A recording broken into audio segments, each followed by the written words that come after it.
In the southeast of Asia, the territory of Malaysia extends both over the point of the Malay Peninsula and the island of Borneo. It occupies a privileged position between the Pacific and Indian Oceans and enjoys over 4,500 kilometers of coastline.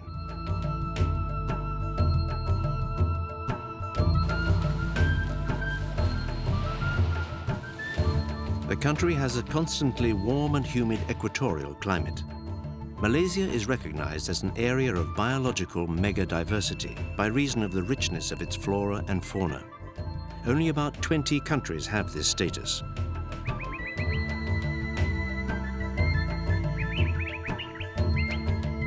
Malaysia owes much of its biodiversity to its tropical forest, which covers 70% of the country, but which is undergoing intensive exploitation. The country is trying to find a balance between the protection of the natural heritage and industrial activities. The country's population is also very varied. It's mainly composed of Malays, the ethnic group which has given its name to the country.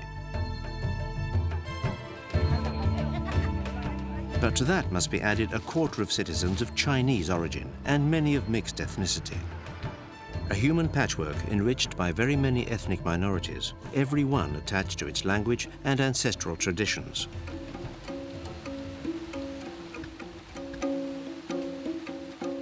The Malaysian population is young. Almost a third of the inhabitants are under 15. They have a high-quality education system where dress codes are respected. On their heads, the Malay boys wear the traditional songkok. The creativity of Malaysians can be seen in many fields. The most varied influences, both Western and Oriental, are found especially in their cuisine, where sugar is used in great quantity. Malaysia is an original constitutional monarchy. The king is elected for a 5-year term. The parliamentary system is directly inspired by the English model. Indeed, the country was a British colony, but the Dutch and before them the Portuguese also left their mark. Malaysia has been independent since 1957. With its bold lines, the architecture has accompanied the development of the country. However, references to architectural models remain very evident. The components of Malaysian society blend in with the architectural heritage. And the architects sometimes take the liberty of turning things upside down.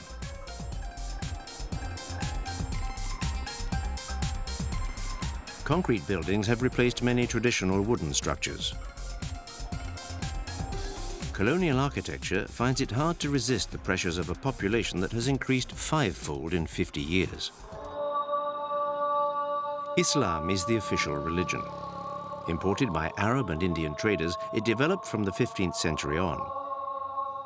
Buddhism is also very long established in Malaysia, but has been supplanted by Islam. Today, Malaysian Buddhists are of Chinese origin. Hinduism also took to the trade routes to implant itself in the country, even though it is still a minority religion. As for Christianity, it came here with the European colonists. Consumption has become a religion in its own right, in a country that is developing at a rapid rate, with its advantages and its drawbacks. The economy has long since progressed beyond the cottage industry stage. It's based on highly efficient industry and growing exports. 15% of the population make a living from farming, still using often rudimentary means. Malaysia has become the third richest country in Southeast Asia. Its dynamism is supported by its infrastructures, which aim to guarantee efficiency and cultural sensitivities. Today, the country falls into the category of medium-income countries. It has set its sights on achieving developed country status in the medium term.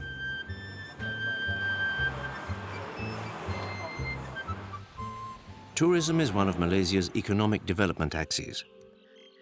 This sector has helped to bring traditional architecture up to date. Tourism also promotes the immediate proximity of nature. The omnipresent sea provides visitors with limitless resources. This is true also for the tropical forest, a jewel of wild nature. Asians are the biggest tourist group, but the borders are wide open.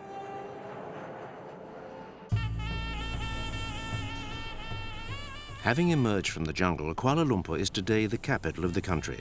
When you arrive there, it's difficult to imagine that the town didn't exist in the middle of the 19th century.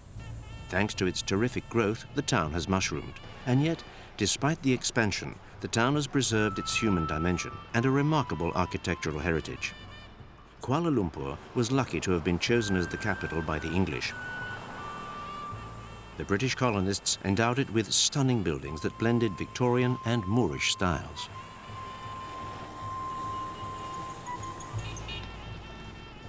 The English used to play cricket on a field that has become Independence Square.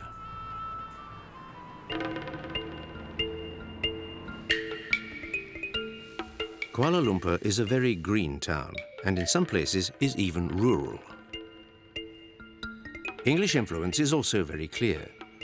In the lake garden, Her Majesty's gardeners have exploited the vast plant resources of the tropics. In general, the English let nature express herself in their gardens. Here, they had to exert a little discipline.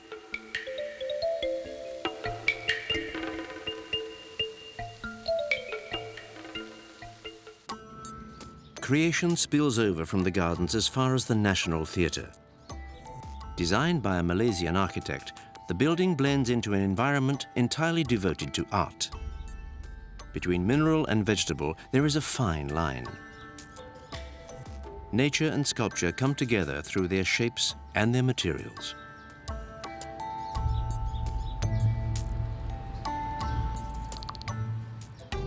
The royal palace rises in perfect symmetry. The building is a symbol of the stability of the monarchy. In fact, the king is always elected by and from among 9 sultans.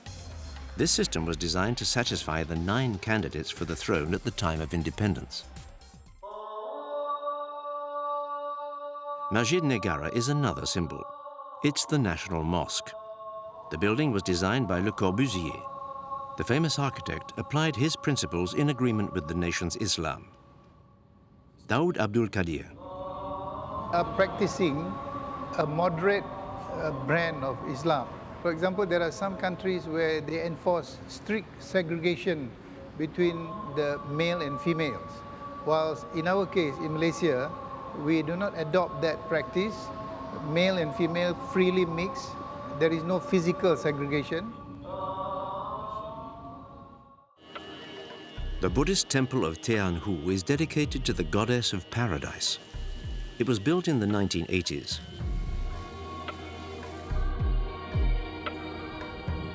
The Chinese are often trying to discover their destiny. This is to get the advice from the goddess. So we will lift up all the fortune stake together and we will release it after our prayer to the god.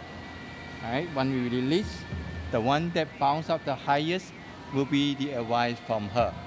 Okay, I'll release now. So I have one that's the highest. And the number is number 51. So I'll choose the number 51 and I'll take out the advice and I'll read it again. Chance is always positive with the Chinese.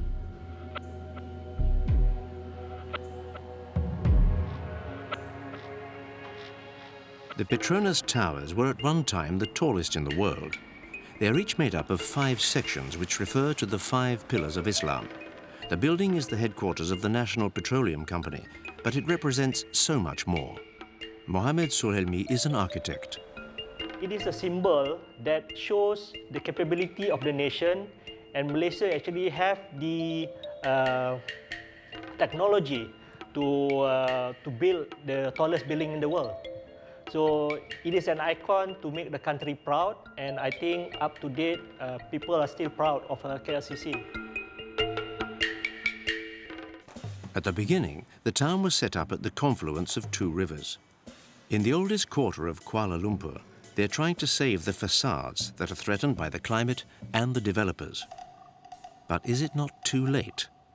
Has modernity not disfigured the town as it sacrificed its soul? In a way, yes. But then I think you cannot stop that from happening, because Like any other cities, Kuala Lumpur is changing and is going through the process of evolution.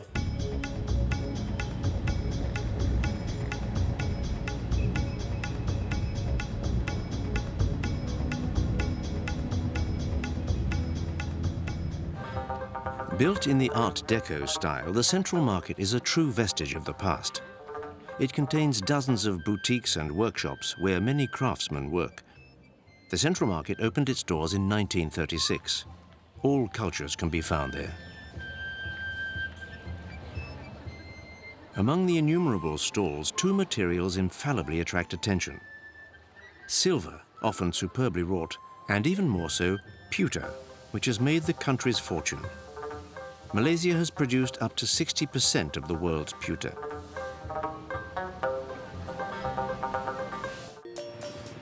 In the Pudu quarter, another market is devoted to electronic equipment. All the products are imported directly from China. Malaysia is a great importer of electronic components. These are used in the manufacture of goods destined for export.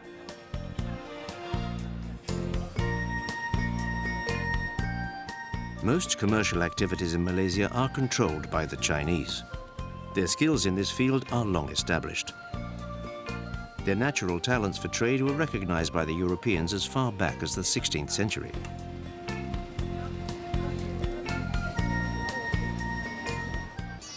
The Indians, who are much fewer in number, have nevertheless managed to have their own successes. At the beginning, the English called upon the Chinese and the Indians to work in the mines or on the plantations. In fact, the Malay sultans granted lands to the English for farming. But they refused to have their subjects employed by foreigners. This explains the country's surprising ethnic diversity.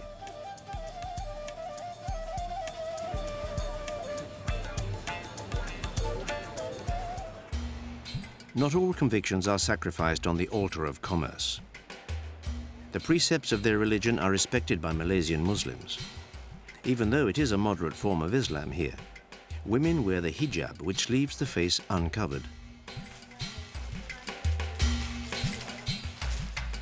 Makeup is allowed, as long as it isn't too showy.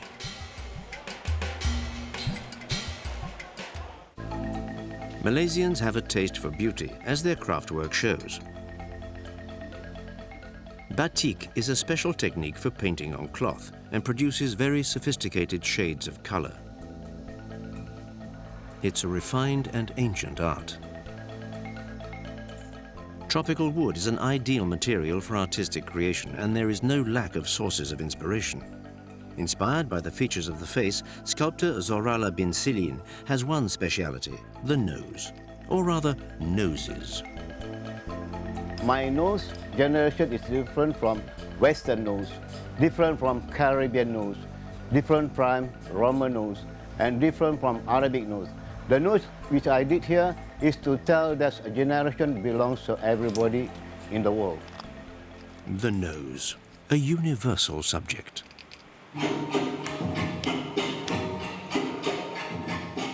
Life never stops in a town where traditions are ever present.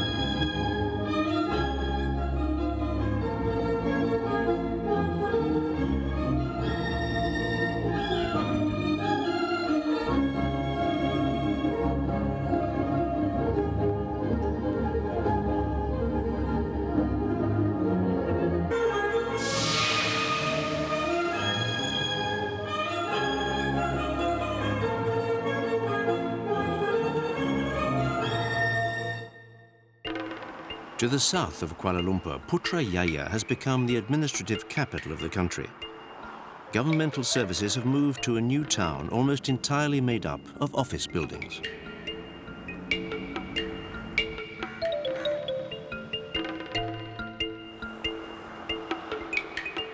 Putrajaya is a rational town run completely by computer. The highest government authorities have taken up residence there, like the Prime Minister in a splendid palace.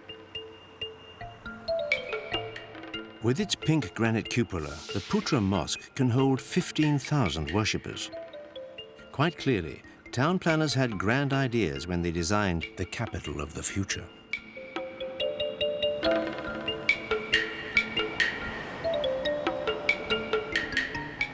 Not far from Kuala Lumpur, one is also struck by the excessive size of the Batu Caves site.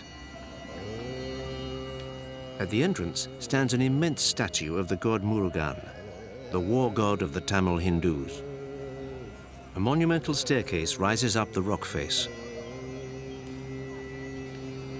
The local residents are monkeys, which are sacred animals for the Hindus. In the limestone rock, a number of caves have been dug to serve as temples. Together, they make up the largest Hindu sanctuary outside of India. This is where the great popular gathering for the Thaipusam festival is held.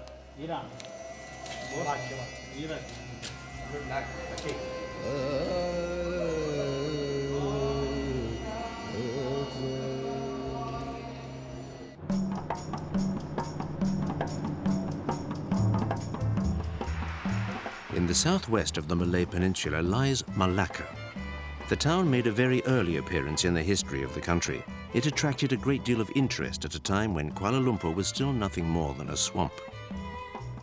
Classed as a UNESCO World Heritage Site, the town has taken on the colors of the different cultures that have marked it, beginning with Western culture.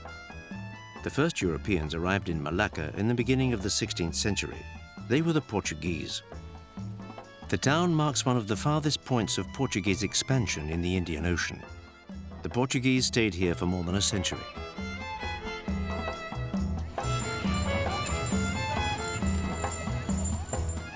The Dutch then took over in the service of the powerful Dutch East India Company.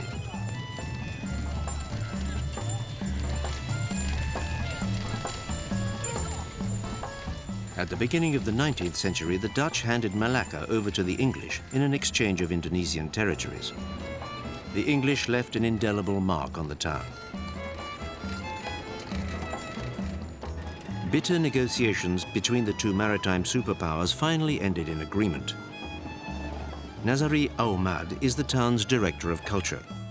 They trade spices from this archipelago. From the Malay archipelago, they trade black pepper, chili, and paprika, nutmeg, cinnamon, and they also counter trade with China in terms of silk, gunpowder, porcelain, Chinaware. So the Chinese sailed to Malacca and stopped here. The Western people came here and meet here in Malacca to do all the trading. The town opened up to the outside world through the Malacca Straits. Generations of travelers have called in here.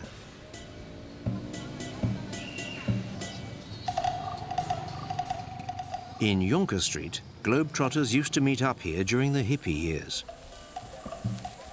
The street is right at the heart of the Chinese Quarter, but the inscriptions are universal.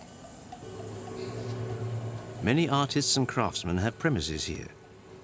The days of hippie flower power are long gone, and yet an unchanged, relaxed atmosphere still pervades in the area.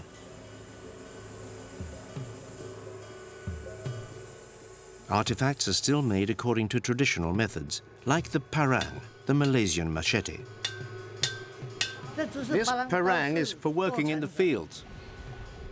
Some traditions originated in China. This is the bound feet shoes. So women from 3 years old, they have to start binding her feet. So they bind the feet, the smaller the feet, the more beauty. Because women, when they bind their feet, they can easily marry to the rich man. The fashion for bound feet lasted in China for over 1,000 years. These days, it's forbidden, but only since the beginning of the 20th century.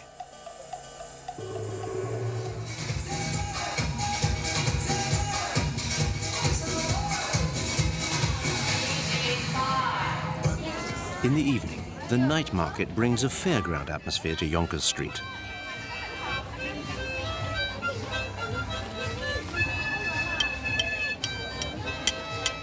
It's karaoke time.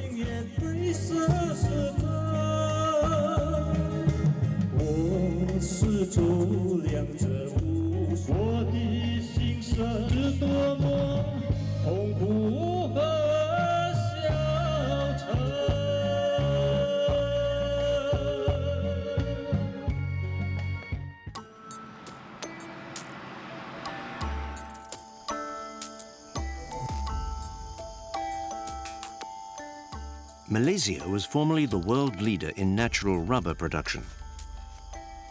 Still today, Southeast Asia is the world's main producer. Synthetic rubber has failed to dethrone Hevea sap. Thanks to its remarkable properties, it is a vital component of tyre manufacturing.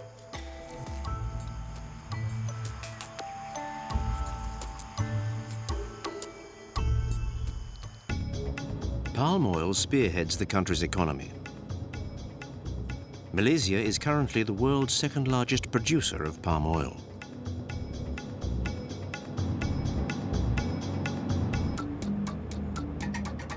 At the southern tip of the peninsula, Johor Bahru, formerly Johor under British rule, is Malaysia's second city. The city's economic activity is strongly stimulated by its close proximity to Singapore on the opposite side of the Strait of Johor. Two bridges link the island state to the continent.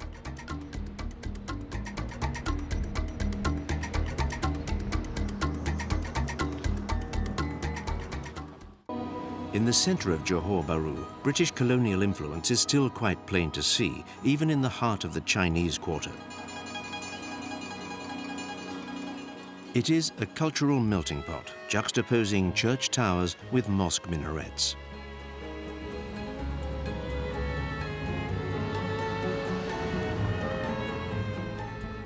Johor is also the name of a state under the jurisdiction of a sultan.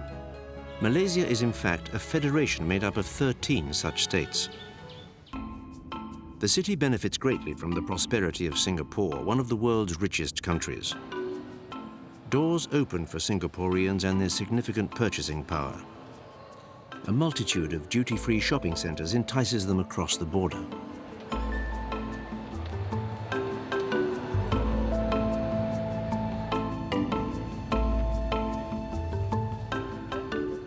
Commerce has been second nature here for centuries. Across shop counters, any differences in race, language, religion, and nationality disappear as if by magic. And at night, a mirage seems to appear by the riverside. Having followed the Andaman Sea along the west coast, we now leave the south of the peninsula and make our way north along the east coast. First stop, the port of Mersing. Fishing on the east coast is influenced by the winter monsoon. Heavy rains affect the salt levels in the sea and the numbers of fish in it.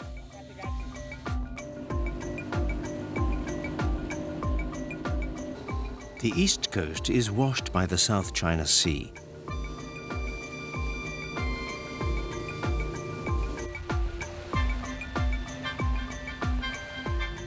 Brouwers Island is made of coral, a fact confirmed by the color of the sand. It's also privately owned by the Sultan of Johor. A hotel complex has been built here which seems to be at one with the island which provided its building materials.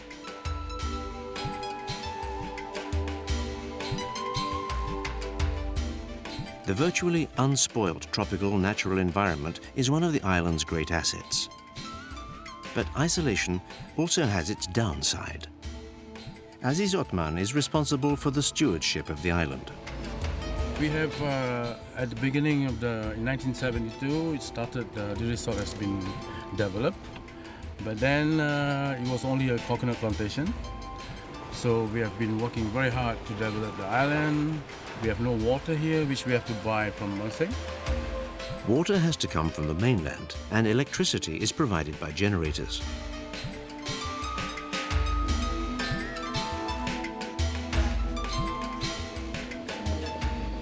Nature is everywhere in Malaysia.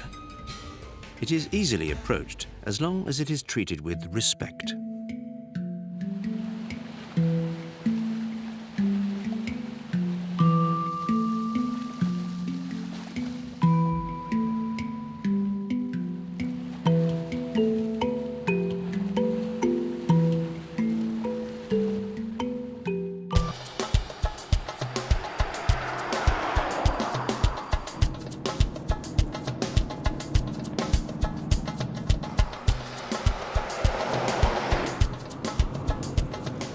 The tropical climate and the monsoon guarantee that Malaysia gets a regular supply of fresh water, essential for growing crops.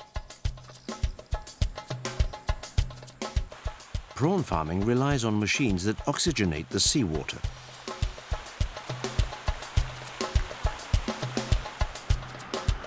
Water is also crucial to the livestock, which wanders unpredictably along the roads.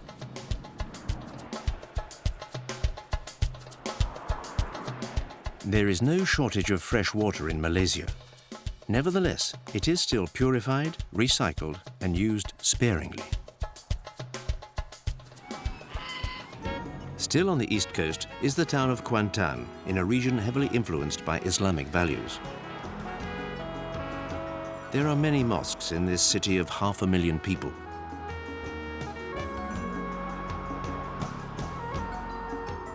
Despite the heat, it would be unthinkable for these women to wear a bathing costume on the beach. Hair, arms and legs must always be covered up. Here, Islamic law is enforced everywhere. Alcohol is nowhere to be found, including in the hotels.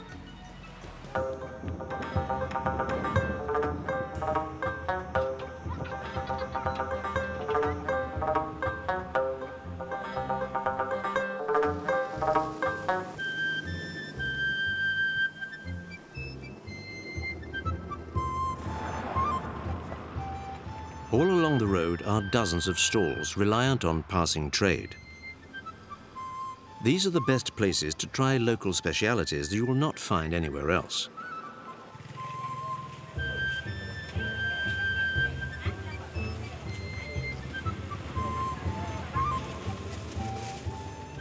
Tropical fruits are laid out before the local housewives: longans, rambutans, and mangoes. On these stalls and grills, the produce is guaranteed to be fresh. Everything is prepared in front of the customer.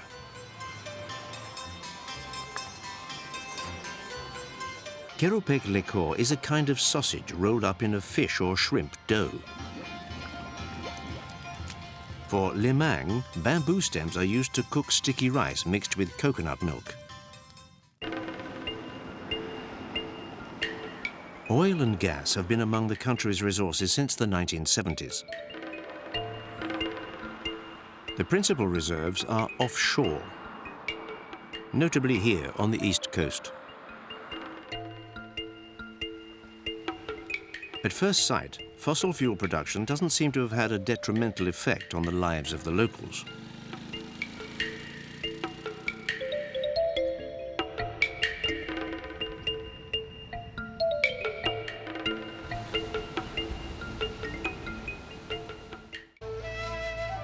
The people in Terengganu have benefited greatly from this manna from the ground. The sumptuous crystal mosque was built clad entirely in glass. The building is the embodiment of the role played by religion here, as the faithful believe that Islam is the light of the world.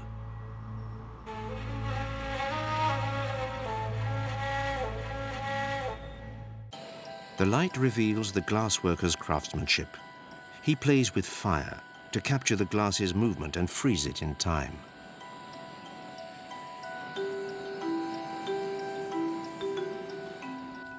Natural fibers are regularly used in local crafts.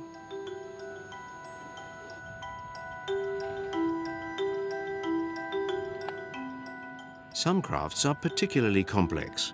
One Moho Hafiz owns a batik workshop.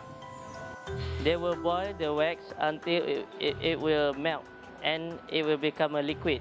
So there is a pan that we are specifically used for chanting and called chanting, and then they will dip the pan in the wax and they will draw on the batik, on the cloth. Batik motifs are inspired by vegetation. The colors are far more resilient than those on normal textiles.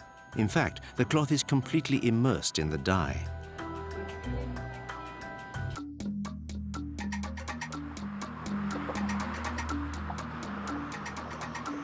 Tropical vegetation dominates the Malaysian landscape.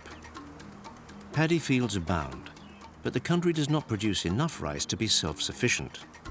To reduce the need for importing rice, the yield needs to be increased through mechanization.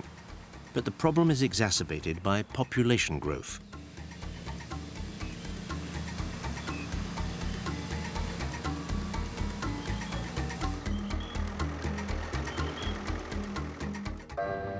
In the far northeast of the peninsula, Kota Baru is close to the border with Thailand. In this predominantly Muslim region, the roles of men and women are clearly identified.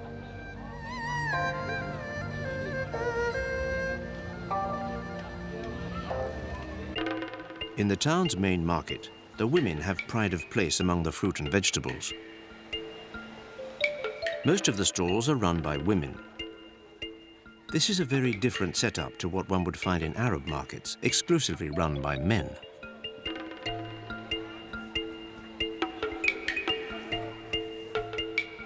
Men are among the clientele, notably seeking to buy turtles' eggs. Malaysia shares a 500-kilometre-long border with Thailand, a border obviously convenient for cultural exchange. This Buddhist temple offers Thai language courses.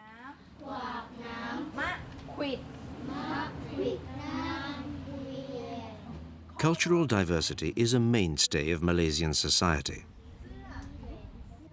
This temple's architecture is Thai, but the Buddha worshipped here belongs to everyone.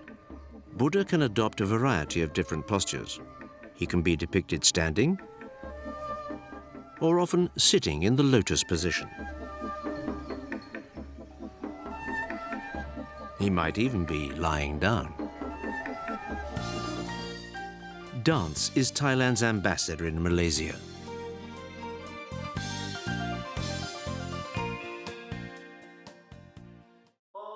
Surprisingly, although the architecture of this temple is Chinese, the minaret indicates that this is in fact a mosque.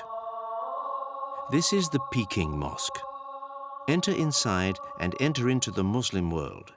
Here in Malaysia, religious tolerance is not just hollow words. These characters fashioned out of leather are marionettes from the famous shadow puppet theatre, whose traditional origins are very ancient. Muddainman. They developed the puppet by the combination of puppet from the Siamese shadow play or Thailand shadow play with puppet from Java. The combination of these two categories of puppet become our Kelantan puppets.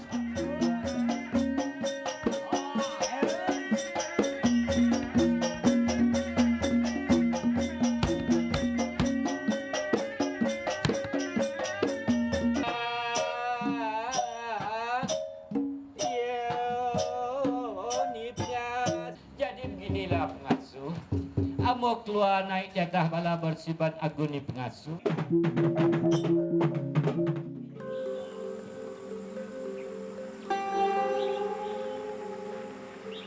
The country is divided into two by a mountain range which must be crossed to get from the eastern to the western side of the peninsula. Close to Thailand, it is not unusual to run into an elephant or two. This is the vast area of rainforest where you will find living fossils, tree ferns.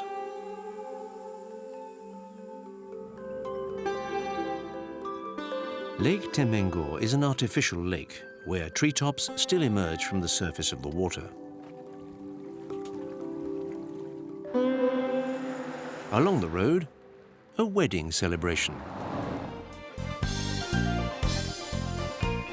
Young Muslim newlyweds follow a very specific set of rituals. In the villages, custom dictates that everyone be invited to the ceremony. Tea is served with the meal. The newlyweds wear traditional costumes, such as the groom's headdress, the tanjak. Among the many wedding presents are eggs, symbolizing fertility.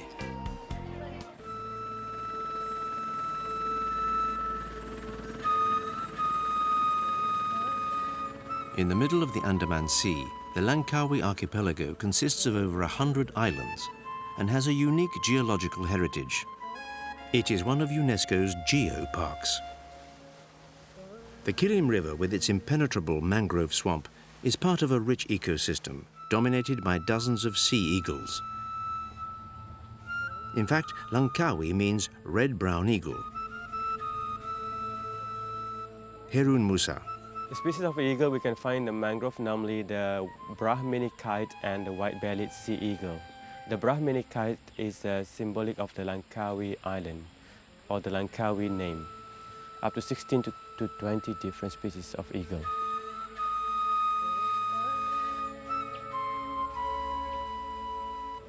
The river snakes through limestone rock formations. At the edge of the mangrove forest, the trees create a barrier that's impenetrable to all but the crab-eating macaque, searching for its favorite meal.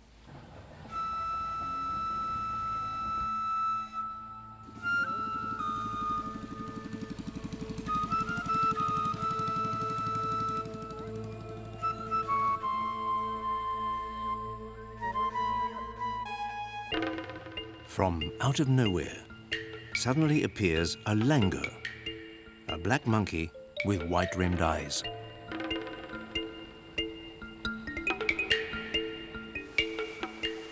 The folds in the rock tell the geological story of a site over 500 million years old.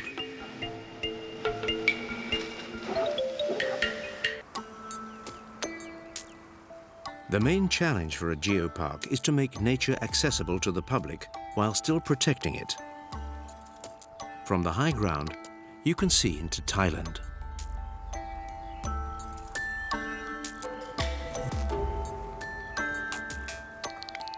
The natural makeup of the rock explains the formations, the effects of erosion, the concentration and distribution of the vegetation.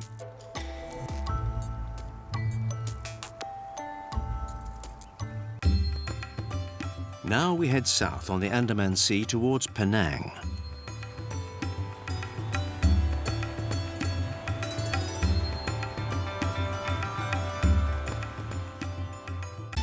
A bridge 13 kilometers long links the island to the mainland. The island's commercial tradition dates back to the 15th century, when the Chinese were already trading through the port. Penang's growth has been strong, a fact attested to by the city's profile. The economy is driven by the electronics industry and its associated IT spin-offs.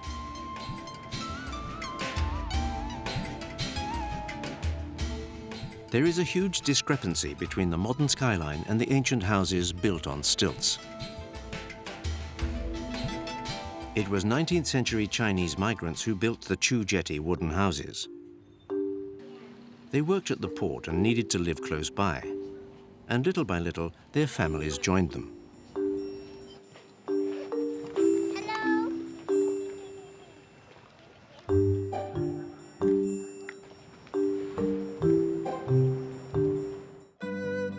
The fort, built by the British at the end of the 18th century, was designed to protect the flourishing city and its trade in pepper and spices.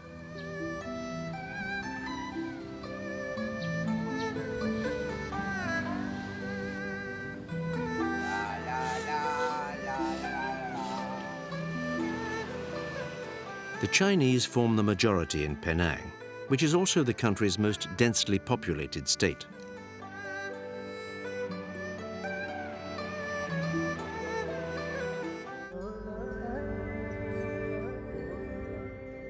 Kek Lok Si is Malaysia's largest Buddhist temple complex, comprising several temples, such as the Snake Temple. Shortly after it was built, snakes made it their home. Instead of chasing them away, the monks fed them. The reptiles seem harmless, but you can't be too careful, as the waggler's rattlesnake can inflict a very painful bite. The primary vocation of the Hang Xiang Temple is instructing the faithful in the principles of Buddhist education.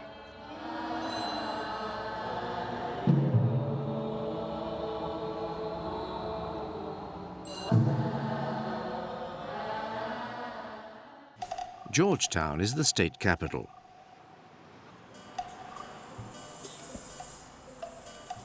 The city was founded by the East India Trading Company.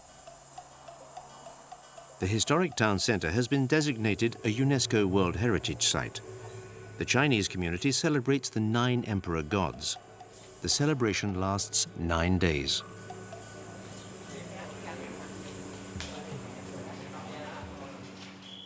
"40% of Malaysian territory is on the peninsula. The rest is on the great island of Borneo. The Malay part of Borneo consists of Sarawak and Sabah states. Kota Kinabalu is the capital of Sabah, 1,600 kilometers from Kuala Lumpur. It's rare to find relics of colonial Britain. They were destroyed by Allied bombardment. During the Second World War, Malaysia was occupied by the Japanese. Since then, the city has developed by spreading out. The city mosque is situated on an artificial lake. Proximity to water is a characteristic of the traditional habitat. Stilts allow air to circulate beneath the house and also limit the damage caused by flooding.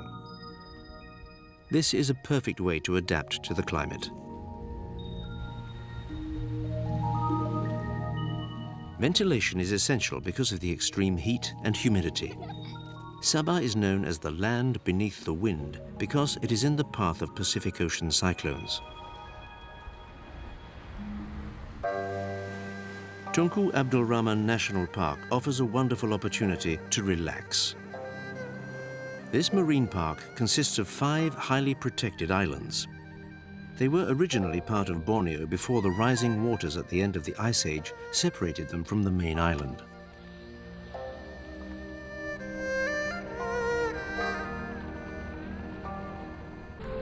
Further away from the coast, the hills are more pronounced and vegetation flourishes.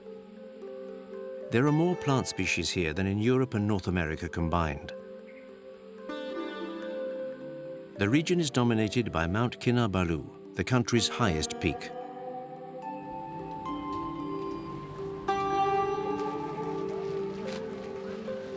In Nabalu's bustling market, the tobacco merchant shares space and customers with the dried fish seller.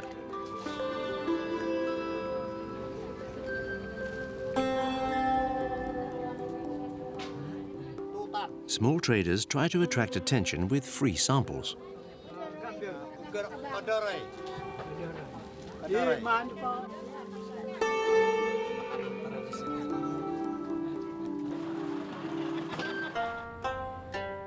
The high altitude has a considerable effect on the temperature in the hills of Sabah. Because of the terrain, farmers have to content themselves with small holdings. The hillsides have to be deforested, and then the back-breaking task of creating farmable parcels of land can begin. These conditions mean that the soil is mainly used to grow food crops, like cabbage. Some crops need constant watering.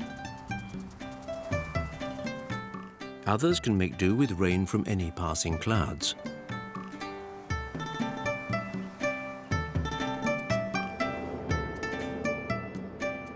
The equator bisects the island of Borneo not far from here.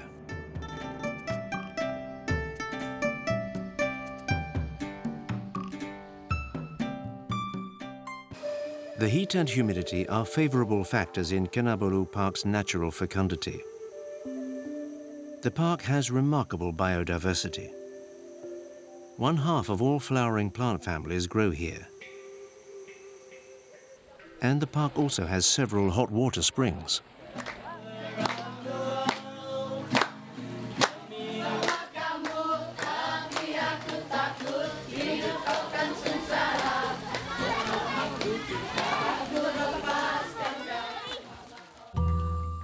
But Kinabalu is not a botanical garden.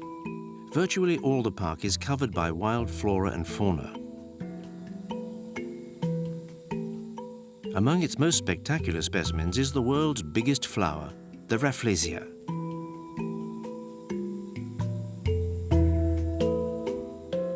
In the tropical forest, most of the plants seek sunlight. In the undergrowth are species different from those above that enjoy the sun. A system of walkways enables visitors to explore the forest canopy. Yeah, the canopy walkway from the starting until to the ending is 175 meters. So from the ground to the bridge is about 43 meters.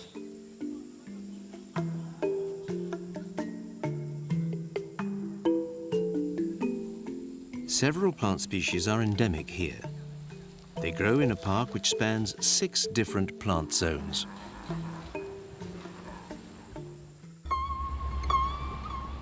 Along the Klias River, the forest is exceptionally rich.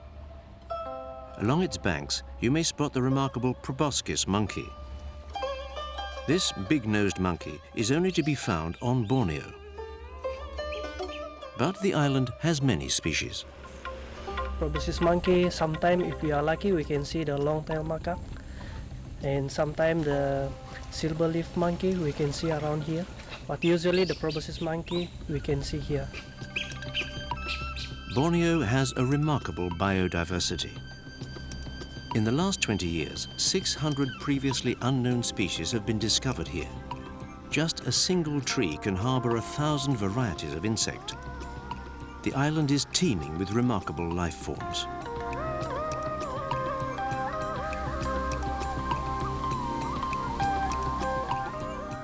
In the cultural village of Mari Mari, behind the giant bamboo, we can meet the formerly fearsome headhunters, now quite friendly to outsiders, the Murut.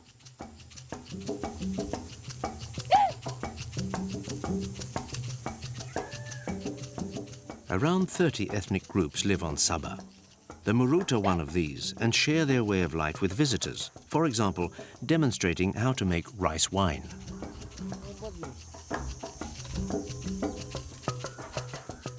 Using traditional methods, they make roti jala, a delicate coconut milk pancake.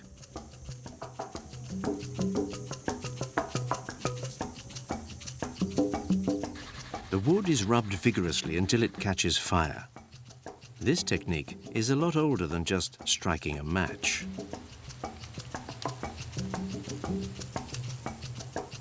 The Murut live in harmony with their environment and make the best of all its resources. This is the demonstration making the vest, tree bark vest. It's made of the timbagan tree bark, right? How do they do this? First, they'll just go to the jungle, get the tree. When they get the tree, they'll just peel off the tree bark. And next, after, they'll soak it in water for a few days. And next, after, they will take it out from the water and they will start pounding it. This traditional house rests on stilts. Flexible yet strong, bamboo is the main building material in a dwelling where everything has been thought of. Basically, it has 2 bedrooms for the parents and for the single girls, right? Now, this is the ladder for the single girls to go up. And the special thing about this one is when the single girls go to sleep, the parents will take this away. Order and discipline go hand in hand with comfort. The boys, they will normally sleep here to protect the house, this part of the house. This house is they are very, very clever. They have air conditioning as well, right? And when they feel hot, they will just lift up the roof and it will get strong wood to support it.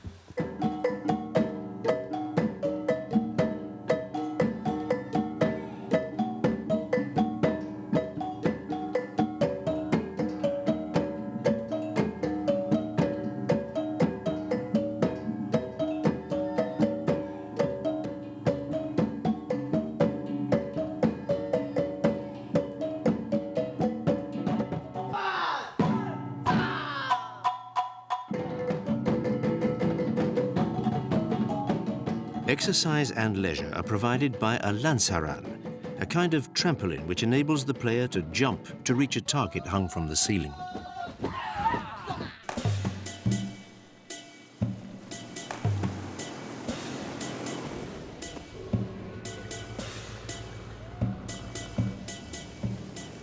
At the crossroads of ancient culture and maritime trading routes, Malaysia is one of Asia's genuine reserves. A cultural reserve, a heritage reserve, a reserve for nature.